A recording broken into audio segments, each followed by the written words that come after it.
আজকের ক্লাসটা এইচএসসি 26, 27, 28 সবার জন্য হাইলি রিকমেন্ডেড। আজকে আমরা খুবই গুরুত্বপূর্ণ একটা কনসেপ্ট নিয়ে আলোচনা করব, সেটা হচ্ছে বাফার দ্রবণ। এখন বাফার দ্রবণ থেকে প্রায়শই আপনার এমসিকিউ আসতে দেখা যায় এই টাইপের, যে আপনাকে বলবে নিচের কোন জোড়াটি বাফার দ্রবণ হিসাবে ক্রিয়া করবে, অথবা নিচের কোনটি অম্লীয় বাফার দ্রবণ হিসাবে কাজ করে, অথবা নিচের কোনটি ক্ষারীয় বাফার দ্রবণ হিসাবে ক্রিয়া করে। আপনি যদি বোর্ড এবং অ্যাডমিশনের বিভিন্ন কোশ্চেন ব্যাংক একটু ঘাটাঘাটি করবেন, তাহলে দেখবেন যে এই টাইপের এমসিকিউতে পরিপূর্ণ। এখন আজকে আমরা বাফার দ্রবণের বেসিক প্লাস ক্ষারীয় বাফার দ্রবণ বা অম্লীয় বাফার দ্রবণ সহজে কীভাবে দেখার সাথে সাথে চিনব সেটা একটু ক্লিয়ার করার চেষ্টা করব। প্রথমে আছেন বাফার দ্রবণ কি। আমরা জানি প্রত্যেকটা দ্রবণের একটা নির্দিষ্ট পিএইচ থাকে। পৃথিবীতে যত দ্রবণ আছে প্রত্যেকটা দ্রবণের কি আছে, একটা নির্দিষ্ট পিএইচ আছে। আর আমরা পিএইচ এর ফর্মুলা শিখছি যে minus log concentration of hydrogen plus, অর্থাৎ মাইনাস লগ হাইড্রোজেন আয়নের কি মোলার ঘনমাত্রা। তার মানে পিএইচ এর মানটা কার উপর ডিপেন্ড করতেছে, নির্ভর করতেছে হাইড্রোজেন আয়নের ঘনমাত্রার উপর। এখন কোনো দ্রবণে আমরা অম্ল বা ক্ষার যদি যোগ করি, কোনো দ্রবণে আমরা যদি অম্ল বা ক্ষার যোগ করি, সাধারণত কি হয়, ওই দ্রবণের পিএইচটা পরিবর্তন হয়ে যায়। কেন? কারণ আপনি যখন অম্ল যোগ করতেছেন, সেই অম্লটা দ্রবণে গিয়ে H+ উৎপন্ন করতেছে, ফলে H+ এর ঘনমাত্রা বৃদ্ধি পাইতেছে, তখন পিএইচ এর মানটা ডিক্রিজ হয়, হ্রাস পায়। আর আপনি যখন ক্ষার যোগ করেন, ক্ষার দ্রবণে গিয়ে OH- উৎপন্ন করে, OH- কি করে, H+ কে রিডিউস করে দেয়, যার কারণে পিএইচ এর মান তখন কি হয়, বৃদ্ধি পায়। তাহলে এক কথায় বললে আপনি যদি কোনো দ্রবণে অম্ল বা ক্ষার যোগ করেন, তখন কি হবে, ওই দ্রবণের পিএইচটা পরিবর্তন হয়ে যাবে।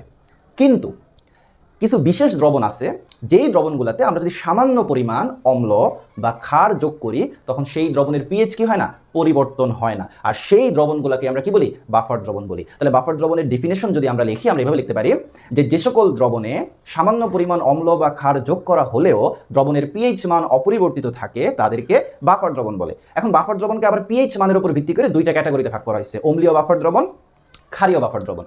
বাফার দ্রবণের পিএইচ মানটা যদি 7 থেকে কম হয়, তখন সেটাকে আমরা অম্লীয় বাফার দ্রবণ বলি, আর পিএইচ মানটা 7 থেকে বেশি হলে তখন সেটাকে আমরা ক্ষারীয় বাফার দ্রবণ বলি। এখন আসেন কোনটা অম্লীয় বাফার দ্রবণ আর কোনটা ক্ষারীয় বাফার দ্রবণ, বা আমরা একটা অম্লীয় বাফার দ্রবণ কিভাবে তৈরি করব, অথবা একটা ক্ষারীয় বাফার দ্রবণ কিভাবে তৈরি করব।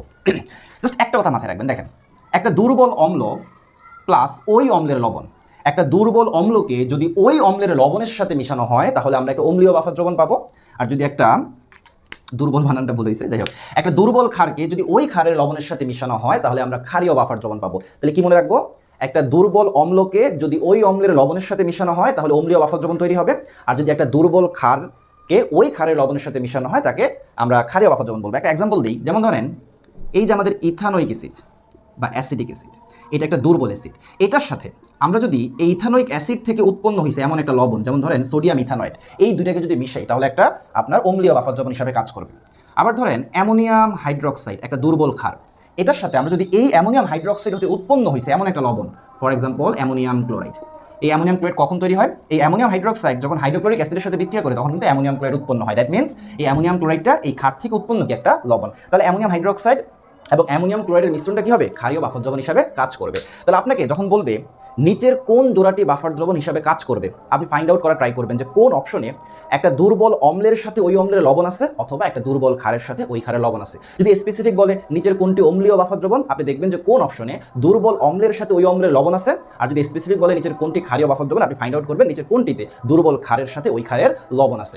আমাদের এখানে মেডিকেল পরীক্ষায় 2023 একটা কোশ্চেন আসছে, এবং শুধু মেডিকেলে না, আপনি বোর্ড এবং অন্যান্য ইউনিভার্সিটির পরীক্ষাতেও এই কোশ্চেনটা পাবেন যে ক্ষারীয় বাফার দ্রবণ তৈরি করতে, ক্ষারীয় বাফার দ্রবণ তৈরি করতে কোন জোড়াটি ব্যবহার করা হয়। দেখেন, যখনই বলছে ক্ষারীয় বাফার দ্রবণ, আপনার মাথায় কি আসছে, একটা দুর্বল ক্ষারের সাথে ওই ক্ষারের লবণকে নিতে হবে। আসেন আমরা একটু অপশনগুলো ক্রস চেক করি।